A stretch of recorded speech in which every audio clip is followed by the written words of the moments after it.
Hello, welcome to week 3 of HIS 115. The theme for this week is urbanization and industrialization.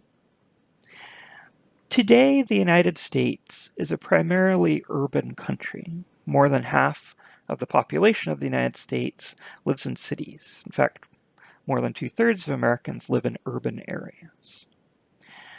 An urban area is defined by having a dense population. So, urban areas are essentially cities. Rural areas, in contrast, typically are principally agrarian regions that are more sparsely populated.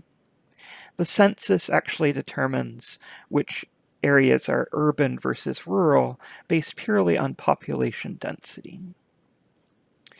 It's important to note that the fact that the United States is a predominantly urban nation is a major change from the past. From the founding of the first Anglo-American colony in Jamestown in 1607, up until approximately 1880, the United States was a predominantly rural country. Most people lived in the sparsely populated rural countryside, and the majority of people worked in agriculture. And the census of 1880 revealed that for the first time, a majority of Americans were employed in non-agricultural labor, and a majority of Americans were living in urban areas. And the United States has become progressively more urban over time. So that's one aspect that we'll be exploring in this course, this increasing urbanization. Along with this, we will be exploring industrialization. Industry is defined as the use of powered machinery to mass produce goods. Industrialization first began in the United Kingdom and Britain in the mid-18th century, in approximately 1750, with the development of the steam engine. And industrialization then spread from there across Western Europe and to the United States. A massive second wave of industrialization took place in the mid-19th century into the early 20th century, from say 1850 into the 1920s. So we saw a tremendous growth in industry during this period. And more people left the rural countryside, working on farms, to move to cities to work in industry. Some of the leading industries included textiles, the manufacture of clothing. The automotive industry emerged as a very important industry. The steel industry as well. So the discussion board for this week will ask you to reflect on the impact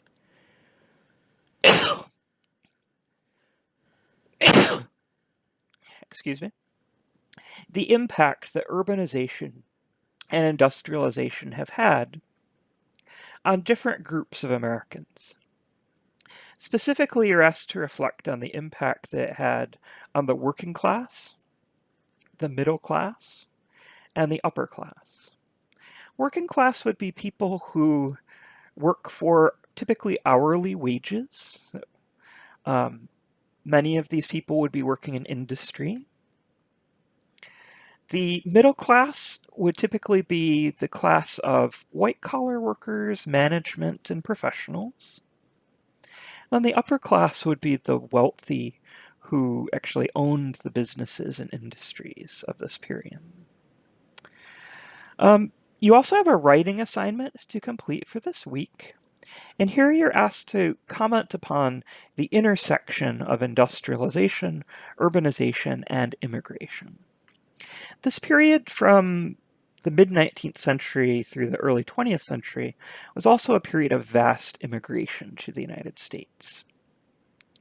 And in the 1850s and 1860s, there's a huge wave of Irish immigrants entering the country.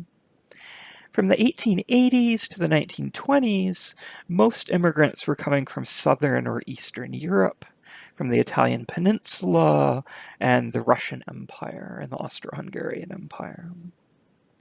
Most of these immigrants were either Roman Catholic or Jewish, both of which were minority religions in the United States. And many of these immigrants would reside in urban areas, and many would work in industry and provide essentially low-wage laborers for the rise of industry in the United States. Today we talk about outsourcing. Most factories have moved overseas in order to employ low-cost labor. If you look at the tags on your clothing, most of it is likely not made in the US. However, in the period we're looking at in the late 19th and early 20th century, we had more insourcing, if you will. The United States brought in a huge number of low-paid laborers through immigration, and these laborers provided much of the workforce for the growing industries. So I look forward to working with you during this week. Thank you.